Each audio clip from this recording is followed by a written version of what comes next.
नमस्कार, खबरें अभी तक देख रहे हैं आप। मैं हूं अवंतिका यादव और अब आपको बताते हैं देश और दुनिया के भीतर क्या कुछ हो रहा है। मैं 1 मिनट के भीतर पूरी रिपोर्ट आपको दिखाएंगे, पूरी खबर से आपको रूबरू कराएंगे। सबसे पहले बात करेंगे यूक्रेन और रूस के बीच जारी युद्ध की, क्योंकि यूक्रेन और रूस पर हमले का 43वां दिन आज हो गया है। बूचा से जो तस्वीरें सामने आई है वो डरा देने वाली है, इसलिए यूएन ह्यूमन राइट्स काउंसिल से रूस को निकालने के लिए आज वोटिंग होने वाली है।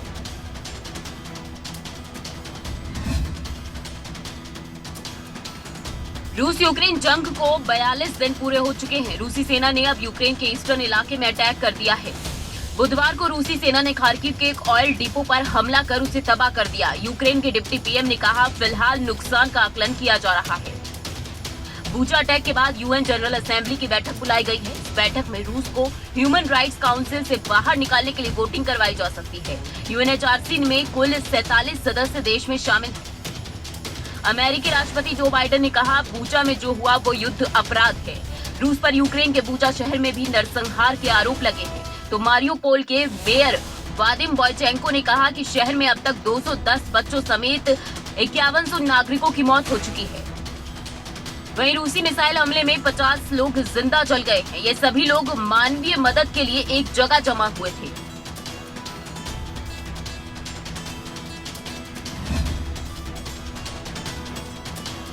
तो यूएन से रूस को बाहर करने के लिए, यूएन ह्यूमन राइट्स से रूस को बाहर करने के लिए वोटिंग की बात तो कही जा रही है, लेकिन वोटिंग के बाद क्या कुछ स्थिति रहती है, रूस को बाहर किया जाएगा या नहीं किया जाएगा, इस पर जरूर नजर रहेगी। लेकिन अब बात करेंगे भारत के पड़ोसी देश पाकिस्तान के बारे में, क्योंकि पाकिस्तान में राजनीतिक हालात लगातार बिगड़ते जा रहे हैं। देश में 3 महीने के अंदर चुनाव होने हैं और चुनाव आयोग का कहना है कि चुनाव होंगे लेकिन पुराने ही तरीके से। पूरी रिपोर्ट देखिए आप। पाकिस्तान के प्रधानमंत्री इमरान खान की तीसरी बीवी बुशरा बीवी की करीबी दोस्त फराह खान ने पाकिस्तान छोड़ दिया और किसी दूसरे देश में चली गई। तो वहीं अब पाकिस्तान में अफवाह ये है कि अगर पाकिस्तान में नई सरकार बनती तो बुशरा बीवी की ये दोस्त गिरफ्तार कर ली जाती, इसीलिए वो विदेश भाग गई है। और इस विदेश भागने वाले केस में हैरान करने वाला एंगल ये है कि फराह खान पाकिस्तान से $90,000 लेकर भागी है। और अब इमरान खान की बीवी की सहेली फराह खान की उनके प्लेन में बैठे एक तस्वीर वायरल हो रही है। माना ये जा रहा है कि फराह दुबई चली गई है, जहां उनके पति एहसान जमील गुज्जर पहले ही अमेरिका जा चुके हैं। अब इमरान खान पर विपक्ष का आरोप है कि फराह ने अफसरों के तबादले करने के मामले में मनचाही रकम वसूली है और ये सब इमरान खान और उनकी बीवी के इशारे पर हुआ है। विपक्ष का आरोप है कि 6 अरब पाकिस्तानी रुपयों का ये बड़ा घोटाला है, जिसमें इमरान खान और उनकी बीवी शामिल हैं। तो पाकिस्तान में इस समय सियासी संकट बना हुआ है, राजनीतिक पारा चढ़ रहा है। लेकिन अब बात करेंगे असल पारे के बारे में, यानी कि मौसम की बात करेंगे, क्योंकि आने वाले दिनों में दिल्ली के तापमान में बढ़ोतरी तो होगी ही, साथ ही हीट वेव का कहर भी जारी रहेगा और ऐसे में दिल्ली वासियों पर दोहरी मार पड़ने वाली है।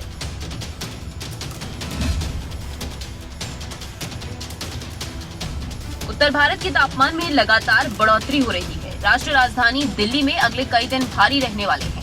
दरअसल तापमान में बढ़ोतरी तो होगी ही, साथ ही हीट वेव का कहर भी जारी रहेगा। ऐसे में दिल्ली वासियों पर दोहरी मार पड़ सकती है। इसके अलावा राजस्थान में अधिकतम तापमान 44 डिग्री सेल्सियस तक पहुंच गया है। मौसम विभाग के अनुसार दिल्ली में आज से लेकर 12 अप्रैल तक हीट वेव जारी रहेगी। मौसम विभाग के पूर्वानुमान के अनुसार दिल्ली में कल का पारा 41 डिग्री रह सकता है, जबकि उसके बाद तापमान में बढ़ोतरी होगी और ये 42 डिग्री सेल्सियस तक पहुंच जाएगा। वहीं मध्य प्रदेश में भी हीट वेव जारी है। इसके अलावा चंडीगढ़ का न्यूनतम तापमान 19 डिग्री और अधिकतम तापमान 40 डिग्री सेल्सियस रहेगा। राजस्थान के तापमान की बात करें तो यहाँ भी हीट वेव का कहर लगातार जारी है। इसके साथ ही आज कई इलाकों में बारिश होने की संभावना भी है। वहीं छत्तीसगढ़, कर्नाटक, केरल में भी बारिश के आसार हैं। राजस्थान, मध्य प्रदेश, जम्मू, यूपी जैसे राज्यों में लू की स्थिति बनी रहेगी। तो हीट वेव का कहर तो लगातार बना ही हुआ है, लेकिन अब तापमान में बढ़ोतरी के साथ दोहरी मार है जो पड़ने वाली है। और ऐसे में अनुमान के मुताबिक इस बार गर्मी भी सबसे ज्यादा पड़ने वाली है, यानी रिकॉर्ड तोड़ गर्मी भी पड़ने वाली है। और ये जो लगातार तापमान में बढ़ोतरी हो रही है, इसका असर अब स्कूलों पर भी देखने को मिल रहा है। देश में लगातार बढ़ती गर्मी की वजह से इस समय स्कूलों के समय में भी बदलाव किया गया है। जी हाँ, सरकारी स्कूलों का समय बदला गया है और अब सभी सरकारी स्कूलों में कक्षाएं 2 शिफ्ट में लगेंगी।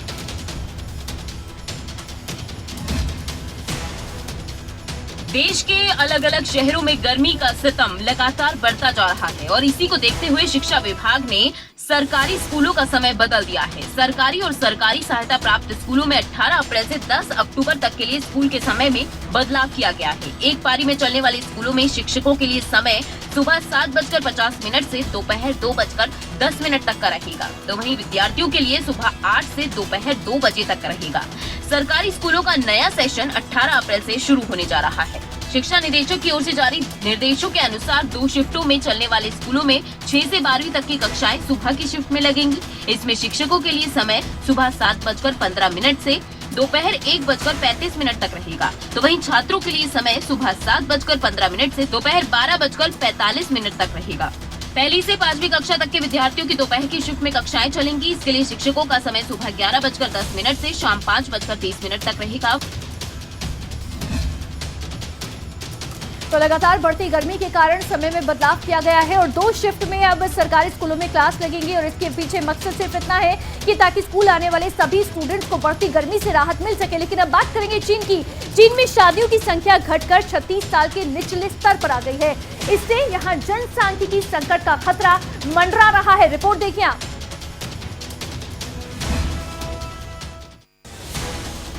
दुनिया के सबसे अधिक आबादी वाले देश चीन में कम होती जनसंख्या का संकट तेज हो गया है।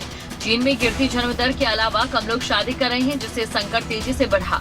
हाल ही में जारी चाइना स्टैटिकल ईयरबुक 2021 के आंकड़ों से पता चलता है कि लगातार 7 वर्षों में चीन में विवाह पंजीकरण की संख्या में कमी आई, जो पिछले 17 साल के निचले स्तर पर पहुंच गई। पिछले साल यानी कि 2021 में अब तक से सबसे कम शादियां दर्ज की गई। चीन के नागरिक मामलों के मंत्रालय की ओर से साझा किए गए आंकड़ों से पता चलता है कि पिछले साल शादी के लिए कुल 7.63 मिलियन जोड़ों ने पंजीकरण कराया। ये आंकड़ा 1986 के बाद से सबसे कम है। चीन ने दशकों पुरानी एक बच्चे की नीति को खत्म कर 2016 में सभी जोड़ों को 2 बच्चे पैदा करने की अनुमति दे दी है। इसके बाद बीजिंग ने पिछले साल संशोधित जनसंख्या और परिवार नियोजन कानून पारित किया था, जिसमें चीनी जोड़ों को 3 बच्चे पैदा करने की अनुमति दी गई थी ताकि जनसांख्यिकी संकट को कम किया जा सके। तो जो चीन एक समय पर सबसे ज्यादा आबादी से जूझ रहा था, वहां पर अब जनसंख्या में कमी हो रही है और ये एक बड़ा संकट है जो चीन के सामने अब आ गया है। हालांकि इसका सामना किस तरह से करती है और इस संकट को दूर करने के लिए चीन सरकार क्या फैसला करती है, ये देखना होगा। लेकिन अब खबर हिमाचल के मंडी से है। हिमाचल की मंडी में राज्य स्तरीय सुकेत देवता मेले का आगाज हो गया है और मेले के पहले दिन मुख्यमंत्री जयराम ठाकुर भी यहाँ पर पहुंचे। इस दौरान क्या कुछ खास रहा, इस रिपोर्ट में देखिए 1 मिनट में।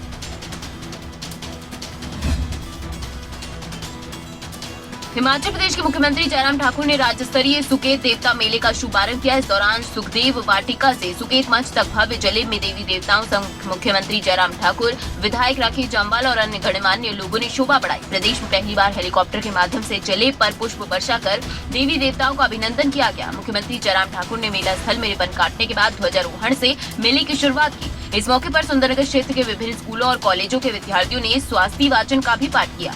सीएम जयराम ठाकुर ने कहा, हिमाचल प्रदेश देवभूमि है और देव संस्कृति से जुड़ना ही हमारी प्रगति का प्रतीक है। इससे पहले सुंदरनगर के देवता मेले को सूक्ष्म रूप से मनाया जाता था, लेकिन इस बार ये मेला भव्य रूप से मनाया जा रहा है। लेकिन आस्था ही समाप्त हो जाए तो मैं समझता हूँ कि वो बहुत गलत होगा, बहुत दुर्भाग्य।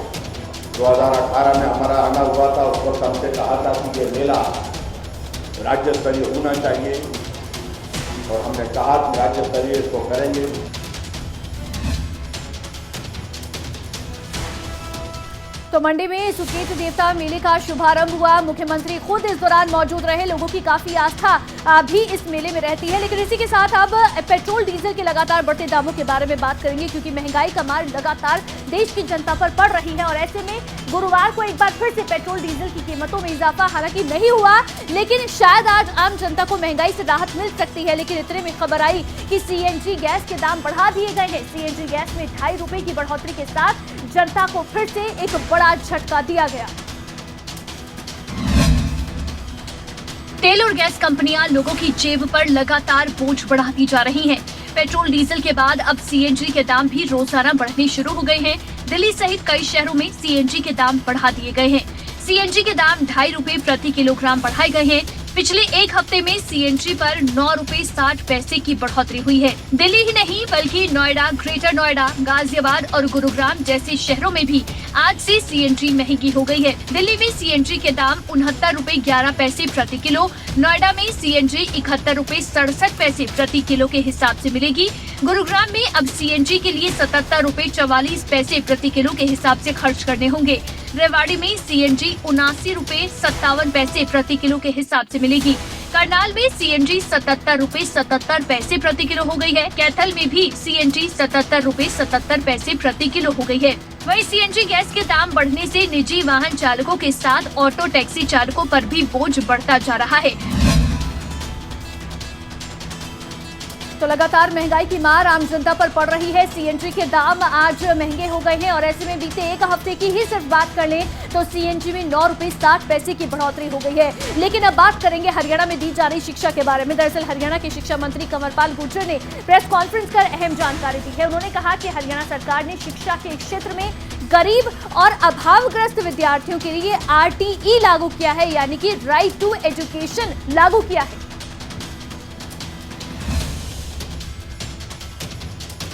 हरियाणा के शिक्षा मंत्री कंवरपाल गुर्जर ने कहा है कि किसी भी गरीब जरूरतमंद परिवार के विद्यार्थी को शिक्षा से वंचित नहीं रहने दिया जाएगा। उन्होंने कहा पहली कक्षा से 8वीं कक्षा तक RTE के तहत दाखिला दिया जाएगा। 8वीं कक्षा के बाद सांस्कृतिक मॉडल स्कूलों में दाखिला दिया जाएगा और जिस परिवार की आर्थिक आय 1,80,000 रुपए से कम है उसकी शिक्षा मुफ्त होगी। जिसकी आय ज्यादा है उन्हें सरकारी स्कूलों में 300 से 700 रुपए तक की फीस देनी होगी। साथ ही शिक्षा मंत्री ने कहा जिन विद्यार्थियों के 134 ए के तहत दाखिले हो गए हैं उनके दाखिले रद्द नहीं किए जाएंगे बल्कि उनकी फीस सरकार वहन करेगी। जो 134 ए है उसका सारा खर्चा जो था वो स्टेट गवर्नमेंट के जिम्मे था, लेकिन RTE में जो खर्च है वो 60% खर्चा जो है केंद्र सरकार देगी और 40% खर्चा जो है वो स्टेट गवर्नमेंट। बच्चे को उसके घर के पास जो स्कूल है उसके नजदीक जो स्कूल है उसमें एडमिशन मिलेगा, जो कि 134 ए में इस प्रकार का प्रावधान नहीं था।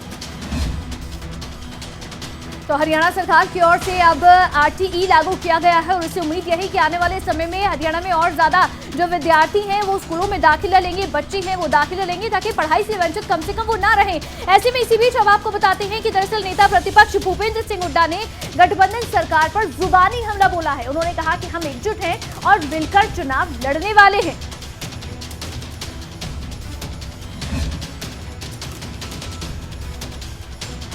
हरियाणा विधानसभा के विशेष सत्र के अगले दिन नेता प्रतिपक्ष भूपेंद्र हुड्डा ने प्रेस कॉन्फ्रेंस की और पंजाब सरकार को जमकर घेरा। भूपेंद्र हुड्डा ने चंडीगढ़ के मसले, SYL और हिंदी भाषी क्षेत्रों में से कौन सा प्रमुख मसला है वो बताया। भूपेंद्र हुड्डा ने बेरोजगारी, डाडम खनन हादसा, अस्पतालों में डॉक्टरों की कमी और पेट्रोल डीजल के बेतहाशा बढ़ रहे दामों पर सरकार से सवाल पूछे। भूपेंद्र हुड्डा यही नहीं रुके, उन्होंने कर्मचारियों की पेंशन बहाली पर सरकार की मंशा पर भी सवाल उठाए। हाल ही में कांग्रेस में दिखी अंदरूनी खींचतान की खबरों पर भूपेंद्र हुड्डा ने खुलकर तो कुछ नहीं कहा, लेकिन इतना जरूर कहा कि जिसमें ईगो है वो छोड़े। भूपेंद्र हुड्डा नेता प्रतिपक्ष की अपनी भूमिका में पूरी तरह से फिट बैठ रहे हैं और सरकार पर तीखे सवालों की बौछार कर रहे हैं, लेकिन जवाब कब और कौन देता है इसका इंतजार है। अनिल मोर, चंडीगढ़, खबरें अभी तक।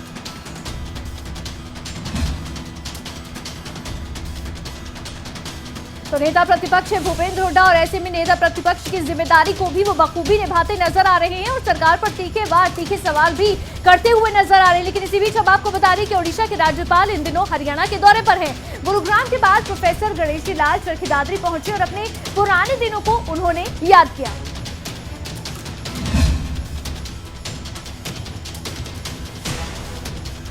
ओडिशा के राज्यपाल प्रोफेसर गणेशी लाल चरखी दादरी में कार्यक्रम में पहुंचे। उन्होंने अपने मन की बात की। चरखी दादरी में अपने पुराने दोस्तों से वो मिले और पुरानी यादें ताजा की। कार्यक्रम को संबोधित करते हुए राज्यपाल ने चरखी दादरी को अपना घर बताया और कहा कि संघ के कार्यक्रमों में अक्सर उनका चरखी दादरी आना होता है। यहाँ कई पुराने दोस्त हैं जो उनके परिवार की तरह हैं। उन्होंने खुले मन से दादरी वासियों को उड़ीसा राज्य आने का निमंत्रण भी दिया। ओडिशा के राज्यपाल प्रोफेसर गणेशी लाल वैसे तो हरियाणा से हैं, करीब 4 सालों से ओडिशा में प्रवास करते हुए वहां की उड़िया बोली को भी अपनी दिनचर्या में आत्मसात किया है। अब ओडिशा भाषा में हरियाणवी लोकगीत ओडिशा के लोगों को सुना भी रहे हैं। गौरव गाथा मनी पड़ी गानी चाहुई मथा। तो ओडिशा के राज्यपाल हरियाणा के दौरे पर हैं, तो ऐसे में उन्होंने अपने पुराने दिनों को भी याद किया है। जाहिर तौर पर प्रदेश में लौटे हैं तो अपने बिताए हुए पुराने समय को भी वो याद करते हुए नजर आए हैं। लेकिन अब बात करेंगे रिश्वत के एक और मामले की। दरअसल 50,000 रुपए की रिश्वत नहीं दी तो मार्केट कमेटी के अधिकारियों ने 6 आढ़तियों के लाइसेंस रिन्यू ही नहीं किए। अब हालात ये है कि बहादुरगढ़ अनाज मंडी के 6 आढ़ती खरीद प्रक्रिया से ही बाहर हो गए हैं। क्या है पूरा मामला, इस रिपोर्ट में देखें आप।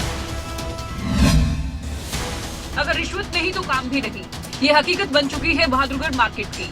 आरोप आढ़तियों ने ही लगाया है। 50,000 की रिश्वत नहीं देने पर मार्केट कमेटी के अधिकारियों और कर्मचारियों ने अनाज मंडी के 6 आढ़तियों को बेरोजगार कर दिया है। समय पर आवेदन के बावजूद 6 आढ़तियों के लाइसेंस रिन्यू और अपडेट नहीं किए गए। सीएम विंडो पर भी शिकायत दी गई लेकिन समाधान नहीं हुआ। हालांकि एसडीएम भूपेंद्र सिंह के पास शिकायत जब पहुंची तो एसडीएम खुद अनाज मंडी पहुंचे। आढ़तियों के सामने ही मार्केट कमेटी के सचिव और ऑक्शन रिकॉर्डर को जमकर खरी खोटी सुनाई गई। कृष्ण कुमार फर्म का नाम जीतराम देना है। आज मेरे पास एक छोड़ देगा हुआ किसान आया हकीकत काजला 10 क्विंटल गेहूं लेके उसने सरकारी गेट पास निकलवाया अपना, तो मेरे हाथ तोल के चला गया। मैंने उसकी पैकिंग करवा दी। उसके बाद मैं ऑक्शन करवाने के लिए मार्केट कमेटी सेक्रेटरी के पास गया जिन्होंने ऑक्शन करने से मना कर दिया। और मार्केट कमेटी सेक्रेटरी साहब कहना तेरी दुकान बंद करेंगे, दूसरे इस जमींदार को दूसरी दुकान भेज, वहाँ इसकी ऑक्शन कर दूंगा। ऐसे में बहादुरगढ़ अनाज मंडी में मार्केट कमेटी के अधिकारियों की मनमानी कहीं किसानों पर भारी ना पड़ जाए। तो आढ़तियों की ओर से कई गंभीर आरोप लगाए गए हैं। रिश्वत का आरोप लगाया गया है लेकिन एसडीएम की ओर से कहा गया है कि जांच की जाएगी और जांच के आदेश उनकी ओर से दिए गए हैं। लेकिन इसी बीच अब खबर अंबाला से है। अंबाला में पुलिस कर्मियों पर उस वक्त जानलेवा हमला हो गया जब पुलिस महिला नशा तस्कर को पकड़ने के लिए गई। आखिर मामला क्या था, माजरा क्या था, एक मिनट के भीतर पूरी रिपोर्ट आपको दिखाते हैं।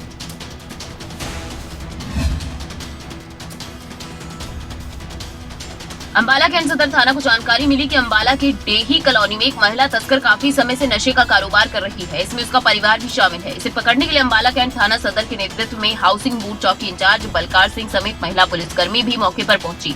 जैसे ही पुलिस ने इस महिला कर्मी को धर दबोचा, उसी समय महिला के शोर मचाने पर डेहा कॉलोनी वासियों ने पुलिस पर पथराव करना शुरू कर दिया। इस पथराव में हाउसिंग बोर्ड पुलिस चौकी इंचार्ज प्रकाश सिंह समेत 2 महिला और 2 पुलिसकर्मी जख्मी हो गए। एसएचओ नरेश कुमार की माने तो जल्द ही इस महिला तस्कर को गिरफ्तार कर लिया जाएगा। हरियाणा में नशा तस्करी पर लगाम लगाने के लिए गृह मंत्री अनिल विज समेत डीजीपी और एसपी अंबाला ने सख्त निर्देश जारी किए हुए हैं। दिन में उनकी गिरफ्तारी के लिए पुलिस द्वारा रेड की गई थी और एक लेडीज को हिरासत में ले लिया गया था, परंतु उसके परिवार के सदस्यों ने व अन्य लोगों ने पुलिस पार्टी पर पथराव किया। इस संबंध में हमने अलग से एक एफआईआर दर्ज कर दी है।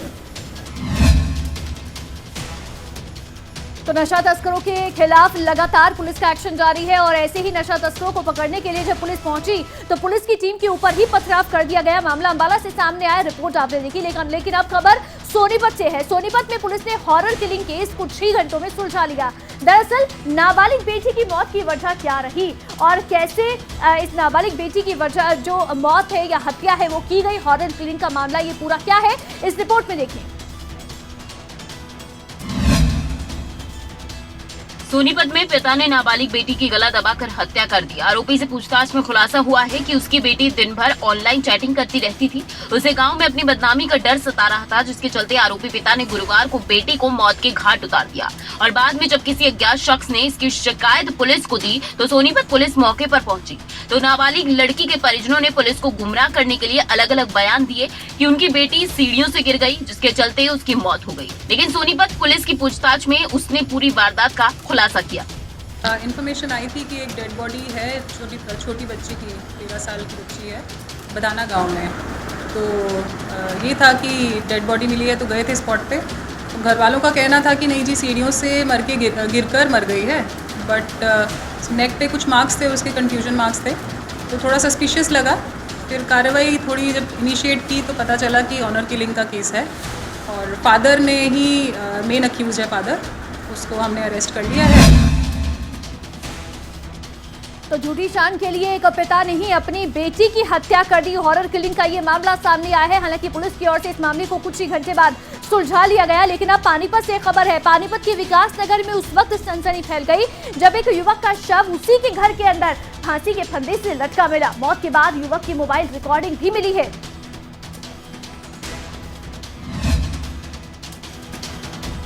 हरियाणा के पानीपत में विकास नगर में एक प्रवासी युवक का शव उसके घर में फंदे पर लटका मिला। परिजनों ने युवक की हत्या की आशंका जताई है। मरने से एक दिन पहले ही युवक ने अपने परिजनों को फोन कर कुछ युवकों से जान का खतरा बताया था। चांदनी बाग थाना पुलिस ने परिजनों के बयान दर्ज किए हैं। पुलिस ने पोस्टमार्टम करवाकर शव परिजनों को सौंप दिया है और पुलिस इस मामले के विभिन्न पहलुओं पर जांच कर रही है। मृतक एक फैक्ट्री में काम करता था। उसके साथ फैक्ट्री में मारपीट भी की गई। आरोप है कि युवकों ने विवेक का गला भी काटा था। उसके गले पर पट्टी बंधी हुई थी। मंगलवार रात को 10 बजे तक पड़ोसियों ने उसे टहलते हुए भी देखा।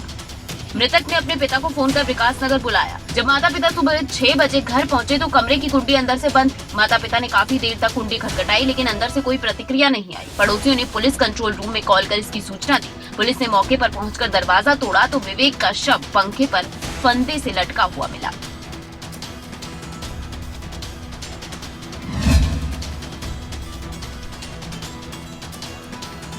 तो एक दिन पहले ही खुद की जान को खतरा युवक की ओर से बताया गया था और उसके अगले ही दिन युवक का शव फंदे से लटका मिला है। आखिर माजरा क्या है? पुलिस इस पूरे मामले की तफ्तीश में जुट गई है। लेकिन अब करनाल से एक खबर आपको बताते हैं। करनाल में लूट की वारदात के बाद पुलिस की कार्यप्रणाली पर ही सवाल खड़े हो रहे हैं। आखिर ऐसा क्यों हो रहा है? 1 मिनट के भीतर पूरी रिपोर्ट आपको दिखाते हैं।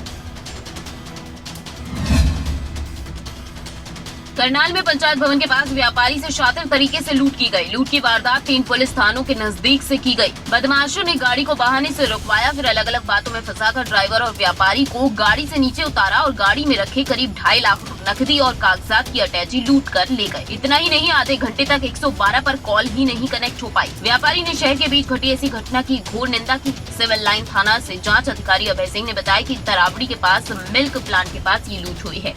रास्ते में फिर उन्होंने हाथ दिया हमारे को और गाड़ी आके उठाई। हमने गाड़ी नहीं रोकी। थोड़ी देर बाद और भी लगे क्या हो गया। फिर हमने गाड़ी रोक दिया। इतनी देर में गाड़ी रुकते इतनी देर में वो बैग लेके आए हैं। पूछताछ कर रहे हैं। जैसे भी पूछताछ के बाद जो भी सामने आएगा तो जैसी कंप्लेंट देंगे उसके अनुसार कार्रवाई। लूट की इस घटना के बाद पुलिस सवालों के घेरे में आ गई है। ऐसे में पुलिस के लिए बड़ा चैलेंज लुटेरों की गिरफ्तारी है। देखना होगा पुलिस को इसमें कब कामयाबी मिलती है।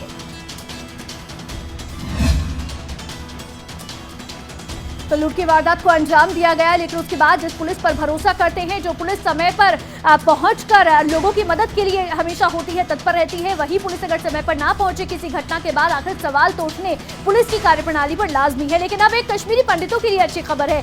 184 कश्मीरी पंडितों को करीब 30 साल की लंबी लड़ाई के बाद अब जीत मिली है। पूरा मामला क्या है 1 मिनट के भीतर देखिए इस रिपोर्ट में। 1990 में घटी घटना के बाद पलायन कर चुके कश्मीरी पंडितों ने बहादुरगढ़ में आशियाना बनाने के लिए जमीन खरीदी थी। लेकिन यहाँ भी उनके साथ धोखा हुआ। कुछ जमीन के दलालों और बहादुरगढ़ के तहसील कर्मियों की मिली भगत के कारण इन्हें ना तो जमीन मिली और ना ही पैसे। लेकिन कश्मीरी पंडितों ने हार नहीं मानी और 30 साल तक कोर्ट कचहरी में संघर्ष करते रहे और आज आखिरकार हरियाणा शहरी प्राधिकरण रोहतक ने 184 कश्मीरी पंडितों को बहादुरगढ़ के सेक्टर 2 में प्लॉट अलॉट किए, जिसे पाकर कश्मीरी पंडित काफी खुश नजर आए। जम्मू कश्मीर और देश के अलग अलग हिस्सों से पहुंचे कश्मीरी पंडितों और हरियाणा शहरी प्राधिकरण रोहतक के अधिकारियों के सामने ड्रॉ के जरिए 184 परिवारों को प्लॉट अलॉट किए गए। सर छुपाने के लिए जगह नहीं, उसको सर छुपाने के लिए जगह मिल गई। इससे बड़ा चीज क्या हो सकता है? आज खुश है, आज बिल्कुल खुश है हम। लंबे संघर्ष के बाद कश्मीरी पंडितों को अब जाकर उनका हक मिला है, जिससे वो काफी खुश नजर आए। प्लॉट मिलने से कश्मीरी पंडितों को अब स्थायी ठिकाना मिलेगा। तो कश्मीरी पंडितों के लिए जाहिर तौर पर ये खुशी की बात है कि लंबा संघर्ष कश्मीरी पंडितों का रहा है, लेकिन अब आशियाना मिल गया है। तो कश्मीरी पंडितों के चेहरों पर भी खुशी वापस से लौट आई है। खबर अब सिरसा से है। सिरसा पुलिस ने IPL के मैच में सट्टा लगाते लोगों को गिरफ्तार किया है। मौके से मोबाइल भी बरामद हुए हैं। पूरी रिपोर्ट देखिए 1 मिनट में। IPL में सट्टेबाजी करते हुए 3 लोगों को CIA पुलिस ने गिरफ्त में लिया। ये क्रिकेट बुकीज शहर के भारत नगर इलाके के एक मकान में चल रही थी। CIA पुलिस को इसकी सूचना मिली। इंस्पेक्टर प्रदीप कुमार ने एक टीम का गठन किया और मकान पर दबिश दी गई। पुलिस को 15 मोबाइल के साथ 3 बुकीज मिले हैं, जिन्हें मौके से गिरफ्तार किया गया। तीनों आईपीएल के मैचों में सट्टा लगा रहे थे।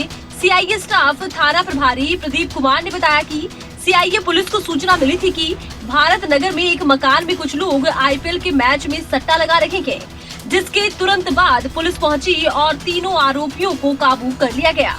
क्रिकेट बुकी का काम कर रहे हैं, अगर मौके पर रेड किए जाए तो वो हमें काबू आ सकते हैं। तो पुख्ता सबूत होने पर हमने इस पर सर्च का जो है वो वारंट हासिल किया और उसके बाद हमारी टीम ने भारत नगर के एरिया में उस घर में छापामारी करी। छापामारी के दौरान हमें 3 बंदे वहाँ आईपीएल क्रिकेट बुकीज का काम करते हुए मिले हैं। तो आईपीएल के मैच के दौरान सट्टेबाजी के कई मामले अक्सर सामने आते हैं, लेकिन सिरसा पुलिस ने एक्शन लेते हुए सट्टेबाजों को गिरफ्तार किया है। ये मामला सिरसा से सामने आया है और इसी के साथ 1 मिनट पूरी रिपोर्ट में आपको देश और दुनिया की तमाम खबरों से रूबरू कराया और बताया क्या चल रहा है, लेकिन सिर्फ 1 मिनट के भीतर रफ्तार से आपको पूरी खबर दिखाई है। इसी के साथ इस बुलेटिन में बस इतना ही। आप देखते रहिए खबरें अभी तक। नमस्कार।